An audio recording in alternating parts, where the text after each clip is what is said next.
اپنے گناہوں اور ان کے انجام کا ادراک ہو جانا کسی نعمت سے کم نہیں۔ رسول اللہ صلی اللہ علیہ وآلہ وسلم نے ارشاد فرمایا، اللہ کو سکھ میں یاد کرو تاکہ اللہ تعالیٰ دکھ میں تمہیں یاد رکھے۔ انسان کا آغاز نطفہ جو ایک بدبودار پانی ہے اور اختتام ایک بوسیدہ جسم ہے، یہ بات اگر انسان اپنے دل میں نقش کر لے تو وہ کبھی بھی اپنی اوقات فراموش نہیں کرتا۔ رسول اللہ صلی اللہ علیہ وآلہ وسلم نے ارشاد فرمایا، ہر چیز کے لیے صفائی ہے اور دلوں کی صفائی اللہ تعالیٰ کا ذکر ہے۔ دنیا کا سب سے بڑا انصاف یہ ہے کہ یہاں گناہ کے متلاشی کو گناہ اور فضل کے متلاشی کو فضل ملتا ہے۔ اے ایمان والو، تمہارے اموال اور تمہاری اولاد تمہیں اللہ کی یاد سے غافل نہ کر دیں، اور جو لوگ ایسا کریں وہی خسارہ اٹھانے والے ہیں۔ اللہ کی یاد کے بغیر زندگی ادھوری ہے، انسان سب کچھ پا کے بھی ادھورا ہی رہتا ہے، اور جب اللہ کی یاد ساتھ ہو تو مشکل سے مشکل گھاٹیوں سے بھی انسان بآسانی صبر کے گھونٹ پی کے گزر جاتا ہے۔ تمہارے لیے یہ عزت کافی ہے کہ تم اللہ کے بندے ہو، اور یہ فخر کافی ہے کہ وہ تمہارا رب ہے۔ حضرت عبداللہ بن عباس رضی اللہ تعالیٰ عنہ سے روایت ہے کہ نبی کریم صلی اللہ علیہ وآلہ وسلم نے فرمایا، سفید کپڑے پہنا کرو، یہ تمہارا بہترین لباس ہے، اور ایسے ہی کپڑوں میں مردوں کو دفن کیا کرو۔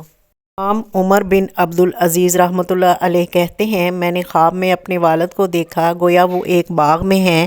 میں نے عرض کیا، آپ نے اپنا کون سا عمل سب سے افضل پایا؟ فرمایا، استغفار۔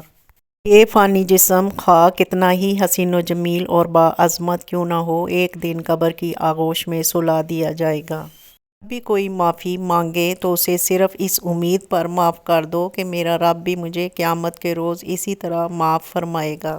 گہرے غموں کا علاج استغفار کے علاوہ کسی چیز سے نہیں کیا جا سکتا۔ ان غموں کی شدت پیشانی کو زمین سے چھوئے بغیر کم نہیں ہوتی۔ صلی اللہ علیہ وآلہ وسلم نے ارشاد فرمایا، سب سے بڑھ کر سود یہ ہے کہ کسی مسلمان کو شرمندہ اور بے عزت کرنے کے لیے زبان درازی کی جائے۔ رسول اللہ صلی اللہ علیہ وآلہ وسلم نے ارشاد فرمایا، اللہ تعالیٰ ظالم کو مہلت تو دے دیتا ہے، لیکن جب اس پر گرفت فرماتا ہے تو وہ بھاگ نہیں سکتا۔ نبوی صلی اللہ علیہ وآلہ وسلم، جو گھر کے اخراجات اور غربت کے خوف سے شادی نہ کرے وہ ہم میں سے نہیں ہے۔ چیز جو سب سے زیادہ لوگوں کو جہنم میں داخل کرے گی وہ منہ اور شرمگاہ ہے۔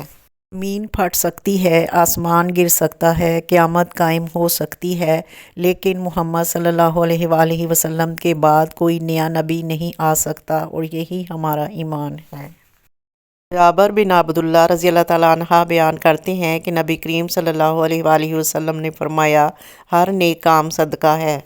رسول اللہ صلی اللہ علیہ وآلہ وسلم نے فرمایا، جس شخص نے صبح کی نماز کے بعد 100 مرتبہ سبحان اللہ اور 100 مرتبہ لا الہ الا اللہ پڑھا، اس کے گناہ بخش دیے جاتے ہیں، خواہ سمندر کی جھاگ کے برابر ہی نہ ہوں۔ رسول اللہ صلی اللہ علیہ وآلہ وسلم کا فرمان ہے، وہ شخص جو تنہائی میں اللہ تعالیٰ کا ذکر کرتے ہوئے اللہ کے خوف سے رو پڑتا ہے، اللہ تعالیٰ سے قیامت کے دن اپنے عرش کا سایہ عطا کریں گے۔ اگر آنکھ کی بینائی ختم ہو جائے تو انسان رات اور دن میں فرق نہیں کر سکتا، اسی طرح اگر انسان دل کا اندھا ہو جائے تو وہ حق اور باطل میں فرق نہیں کر سکتا۔ دل اور زبان اگر پاک ہوں تو ان سے بہتر کوئی چیز نہیں، اور اگر ناپاک ہوں تو ان سے بھی بری بھی کوئی چیز نہیں۔ امام ابن القیم رحمۃ اللہ علیہ فرماتے ہیں، دنیا میں سخت ترین سزا یہ ہے کہ اللہ تعالیٰ تمہاری زبان کو اپنے ذکر سے روک لے۔ رسول اللہ صلی اللہ علیہ وآلہ وسلم نے ارشاد فرمایا، بہترین دعا آدمی کا اپنے لیے دعا کرنا ہے۔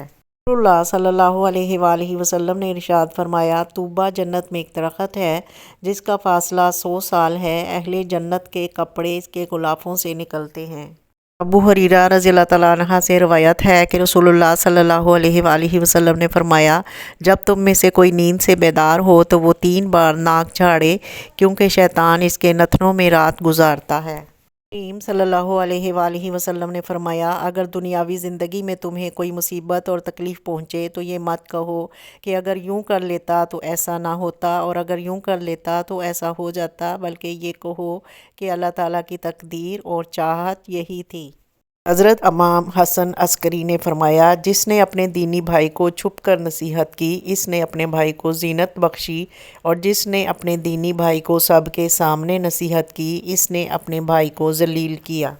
سیدنا جابر رضی اللہ تعالیٰ عنہ آگاہ رہو، کوئی آدمی کسی بیوہ عورت کے پاس رات نہ گزارے۔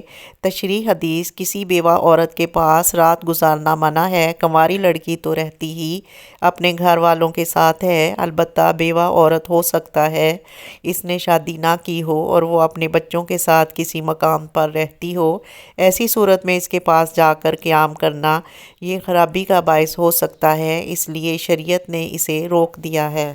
کچھ میسر ہونا زندگی نہیں، بلکہ جو کچھ میسر ہے اس پر خوش رہنا اور شکر ادا کرتے رہنا زندگی ہے۔ اس دان سمجھتے ہیں کہ کائنات میں سفر کرنے والی تیز ترین شے روشنی ہے، مگر وہ یہ نہیں جانتے کہ دعا زمین سے عرش الہی تک کا راستہ 1 سیکنڈ سے بھی کم وقت میں طے کر سکتی ہے۔ نصیب بدل بھی سکتا ہے، تم دعا تو کرو، وہ تقدیر پلٹ بھی سکتا ہے، تم یقین تو کرو۔ اللہ نے آپ کو کسی کی مدد کے قابل بنایا ہے تو یہ آپ کا کمال نہیں بلکہ اللہ کی آپ پر رحمت اور خاص کرم ہے۔ آپ لوگوں کے لیے آسانیاں کریں، اللہ پاک آپ کے لیے آسانیاں فرمائے گا۔ اپنی زندگی کا مقصد فقط اللہ کی خوشنودی بنا لیجئے، پھر آپ کبھی نہیں ٹوٹیں گے، کبھی نہیں بکھریں گے، کبھی نہیں ہاریں گے۔ جس کے کام رب سنوارتا ہے، اس کے کام بندے کیسے بگاڑ سکتے ہیں؟ حضرت عائشہ رضی اللہ تعالیٰ عنہا فرماتی ہیں کہ نبی صلی اللہ علیہ وآلہ وسلم کا وصال میری ٹھوڑی اور سینے کے درمیانی حصے میں ہوا ہے۔ جب روح پرواز کرنے لگی تو میں نے ایک ایسی خوشبو محسوس کی جو پھر کبھی محسوس نہ کی۔ نبی کریم صلی اللہ علیہ وآلہ وسلم نے فرمایا کہ محرم کے سوا کوئی مرد کسی عورت کے ساتھ تنہائی میں نہ بیٹھے۔ اس پر ایک صحابی نے عرض کیا، یا رسول اللہ صلی اللہ علیہ وآلہ وسلم، میری بیوی حج کرنے گئی ہے اور میرا نام فلاں غزوہ میں لکھا گیا ہے۔ نبی کریم صلی اللہ علیہ وآلہ وسلم نے فرمایا کہ پھر تو واپس جا اور اپنی بیوی کے ساتھ حج کر۔ حضرت محمد صلی اللہ علیہ وآلہ وسلم نے فرمایا، ایک شخص کسی مومن کو غمگین کرنے کے بعد اسے تمام دنیا بھی عطا کر دے تب بھی یہ اس کا کفارہ نہیں ہو سکتا اور نہ اسے کوئی اجر ملے گا۔ آپ صلی اللہ علیہ وآلہ وسلم نے ارشاد فرمایا، قیامت کے دن اعمال کے ترازو میں سب سے زیادہ وزن اچھے اخلاق کا ہوگا۔ نماز میں بہت کم وقت بھی رہ جائے تو اسے مؤخر نہ کریں بلکہ جیسے تیسے کر کے اللہ کے دربار میں حاضری ضرور دیں اور اس یقین کے ساتھ نماز پڑھیں کہ اللہ قبول کرنے والا ہے، کیونکہ کوئی چاہت سے ملنے آ جائے تو اسے گھر سے نہیں نکالا جاتا۔ اگر آپ کے ساتھ نا انصافی اور زیادتی کی حد ہو جائے تو صرف اتنا سوچ کر خاموش ہو جانا کہ وہ جو ذات اوپر بیٹھی ہے وہ بہت بے نیاز ہے۔ یہ بات یاد رکھنا کہ اللہ راضی ہو جائے تو یہ ضروری نہیں ہے کہ آپ کو پیسے مل جائیں، عین ممکن ہے کہ راضی ہو کے سارا کچھ لے جائے۔ اس لیے اللہ کی رضامندی کو دنیاوی طور پر نہ دیکھنا۔ اگر آپ کا دل اطمینان میں ہے تو اللہ راضی ہے، اور دل پریشان ہے تو آپ سمجھو کہ اللہ راضی نہیں ہے۔ ایک بدو نے نبی اکرم صلی اللہ علیہ وآلہ وسلم سے پوچھا، حشر میں حساب کون لے گا؟ آپ صلی اللہ علیہ وآلہ وسلم نے فرمایا، اللہ۔ بدو خوشی سے جھوم اٹھا اور چلتے چلتے کہنے لگا، باخدا تب تو ہم سب نجات پا گئے۔ آپ صلی اللہ علیہ وآلہ وسلم نے پوچھا، وہ کیسے؟ اس نے عرض کیا، اللہ کریم ہے اور کریم جب قابو پا لیتا ہے تو معاف کر دیتا ہے۔ بدو چلا گیا مگر جب تک نظر آتا رہا حضور صلی اللہ علیہ وآلہ وسلم اس کا جملہ دہرا کر فرماتے رہے، قد وجد ربی قد وجد ربا۔ اس نے اپنے رب کو پہچان لیا، اس نے اپنے رب کو پہچان لیا۔ نے انسان کا ضمیر بہت سچا بنایا ہے، یہ ہر بار گناہ پر ایک دستک دیتا ہے کہ رک جاؤ، ابھی بھی وقت ہے، پلٹ آؤ اپنے رب کی طرف۔ مگر جب انسان یہ کہہ دیتا ہے کہ اس ضمیر کو کہ سب ہی کرتے ہیں، کچھ نہیں ہوگا، یہ تو عام ہے، تو اس لمحے یہ ضمیر دستک دینا ترک کر دیتا ہے، کیونکہ اس ضمیر کو رب نے بہت باضمیر بنایا ہے اور یہ بے ضمیر لوگوں کے پاس نہیں رکتا۔ نے اپنے دن کی ابتدا آخرت کی فکر میں کی، وہ بغیر دولت کے غنی، بغیر اہل کے مانوس اور بغیر خاندان کے عزت دار ہو جاتا ہے۔ رسول اللہ صلی اللہ علیہ وآلہ وسلم کا فرمان ہے، جس شخص کو اعلیٰ حسب و نسب والی خوبصورت عورت برائی کی دعوت دے اور وہ کہہ دے کہ میں تو اللہ سے ڈرتا ہوں، اس شخص کو اللہ تعالیٰ قیامت کے دن اپنے عرش کا سایہ نصیب کریں گے۔ تو آپ میڈیکل سائنس کی کتب کو چومنے چاٹنے سے ڈاکٹر نہیں بن سکتے، تو قرآن کو صرف چومنے سے مومن کیسے بن سکتے ہیں؟ قرآن کا سمجھ کر مطالعہ کیجئے، یہ کتاب ہدایت ہے۔ انسان اپنے سے امیر کو دیکھ کر شکوہ کرنے کے بجائے اپنے سے غریب کو دیکھ کر شکر کرنے لگ جائے تو اس کی پریشانیاں ختم ہو سکتی ہیں۔ مخلص ہونا سب سے زیادہ پرکشش جذبہ ہے۔ اگر آپ کسی کو کچھ نہیں دے سکتے تو اسے اچھے الفاظ تو دے سکتے ہیں۔ الفاظ لہجہ نہیں رکھتے لیکن تاثیر رکھتے ہیں۔ شاید آپ کے الفاظ کسی کے لیے راہ حیات بن جائیں۔ یقین جانیے وہ لوگ خوش نصیب ہوتے ہیں جو لوگوں کی دعاؤں میں شامل ہوتے ہیں۔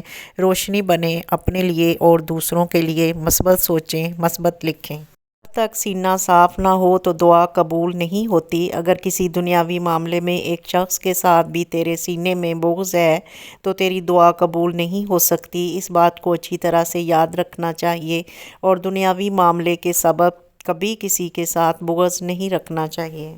غلطیاں بھی ہوں گی اور غلط بھی سمجھا جائے گا، اور یہ زندگی ہے، یہاں تعریف بھی ہوگی اور ذلیل بھی کیا جائے گا۔ ان چیزوں کے بارے میں غم زدہ ہونا چھوڑ دیں جن کو آپ بدل نہیں سکتے۔ اللہ کے کاموں اور فیصلوں میں حکمت کو تلاش کرنے کی کوشش کریں، اللہ پر بھروسہ کریں اور اپنے معاملات اللہ کے سپرد کر دیں۔ اللہ سے اپنا غم کہہ دیں، خوشیاں آپ کے در پر دستک دینے لگیں گی۔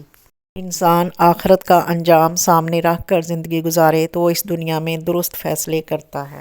وقت اور بخت کبھی ساتھ نہیں چلتے، کبھی وقت ہاتھ چھڑا لیتا ہے تو کبھی بخت، پر اگر اتفاق سے دونوں مل جائیں تو انسان کی تقدیر بدل دیتے ہیں۔ اللہ رحمان سے دعا ہے کہ آپ کا وقت اور بخت ہمیشہ ایک ساتھ رہے، آمین۔